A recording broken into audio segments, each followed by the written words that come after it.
The U.S. launched approximately 125 aircraft to strike Iran's three main nuclear sites, Fordo, Natanz, and Isfahan. The tip of the spear were 6 B-2 Spirit bombers, which took off from Whiteman Air Force Base in Missouri on the morning of June 21, 2025. In addition, around 30 cruise missiles were fired from U.S. nuclear submarines submerged in the region, hitting the underground nuclear enrichment facilities one after another. It might sound straightforward, but it's far from simple. These aircraft are massive fuel guzzlers and rely heavily on aerial refueling support to complete such long-range missions. Here's where it gets even more complex. The KC-135 Stratotanker aircraft, responsible for mid-air refueling, don't operate alone. They require protection provided by FA-18 electronic warfare squadrons that escort the tankers and help shield the B-2 bombers from detection and attack. The mission begins in the quiet hours before dawn at Whiteman Air Force Base in Missouri, where the B-2 Spirit prepares for a flight that will span continents. While the stealth bomber is capable of flying non-stop with aerial refueling, pilot fatigue is a major consideration. To mitigate this, the U.S. has strategically positioned Allied air bases in Qatar, closer to Iran, as well as on Diego Garcia, and possibly forward operating bases such as Andersen Air Force Base in Guam, one of the most strategic U.S. military bases in the world. By redeploying several B-2 Spirit bombers from the 509th Bomb Wing to Diego Garcia, the U.S. ensures a secure launch point for operations across the Middle East, Africa, and the Indo-Pacific, a carefully calculated military strategy that enhances both survivability and operational reach. The bombers were also escorted by aircraft carriers and submarines across the Arabian Sea. FA-18 Super Hornets and EA-18G Growlers launched from the decks of U.S. carriers, their roles already defined. Some cleared a path through Iran's air defenses, while others guarded the tankers that kept the entire operation airborne. The KC-135 Stratotankers, laden with fuel, loitered in friendly airspace over Saudi Arabia, their crews aware that their unglamorous task could mean the difference between triumph and catastrophe. As the B-2s lifted off, their jagged silhouettes blended into the night sky. Stealth was their shield, but distance was their enemy. Hours into the flight, they rendezvoused with tankers flying over the Persian Gulf, gulping fuel mid-air as FA-18s circled protectively. The Growlers emitted a cacophony of electronic noise, masking the strike group's movements. Meanwhile, in underground command centers, U.S. analysts watched real-time feeds, ready to redirect forces if Iran's radars flickered to life. Crossing into Iranian airspace was no easy task. The B-2s climbed to extremely high altitudes, their routes meticulously plotted to avoid known missile sites. Below, the landscape of vast stretch of mountains and deserts offered little cover, but the bombers' radar-absorbing skin helped them slip past enemy detection. As the targets came within range, the crews faced a critical decision: launch standoff missiles from hundreds of miles away, or descend to drop bunker-busting bombs directly onto fortified sites. The GBU-57 Massive Ordnance Penetrator, typically delivered by the B-2 Spirit stealth bomber, stood out. Due to the bomb's large size and weight, the aircraft could carry only 2 in its bomb bay compartments. While it lacked thrusters, the weapon was equipped with 4 active lattice fins and a precision guidance system that enabled it to glide accurately to its target using military-grade GPS.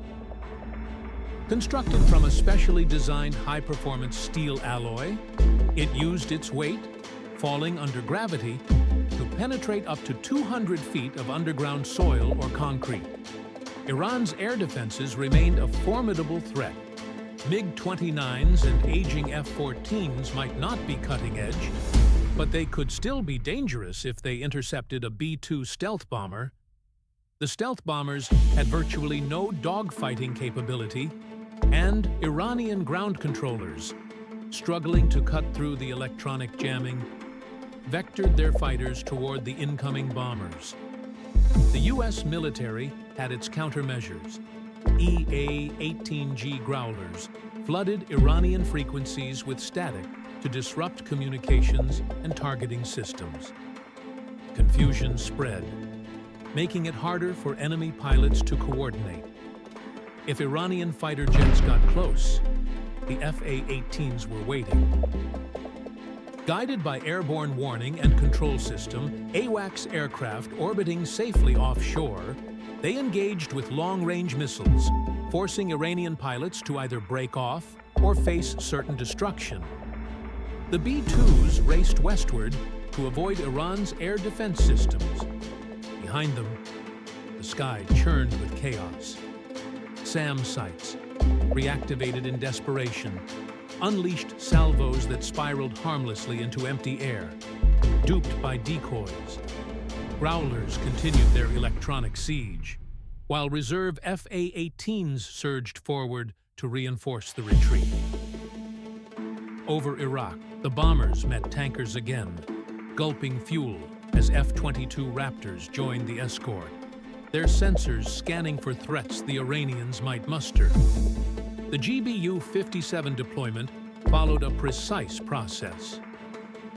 First, the B-2 stealth bomber, flying at very high altitude, released the weapon when conditions were optimal. The bomb's advanced guidance technology, including GPS and inertial navigation systems, ensured precision.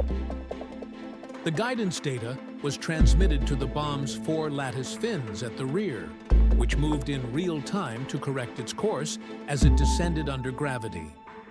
These adjustments were essential since the weapon lacked thrusters to change its trajectory, relying instead on the fins and a high-altitude drop to control its flight path. Upon impact, the 30,000-pound bomb struck with immense force, designed to penetrate deep into hardened structures like bunkers. The energy allowed it to bury itself over 200 feet into reinforced concrete, delivering its payload precisely for maximum effect. The bomb was armed with 2 SDB fuses, double fuses as a backup. The first was for G-sensing, and the second was a time delay fuse. These fuses, placed at the rear to avoid damage, ensured detonation deep underground, creating a mini earthquake capable of collapsing bunkers equivalent to 20-story buildings.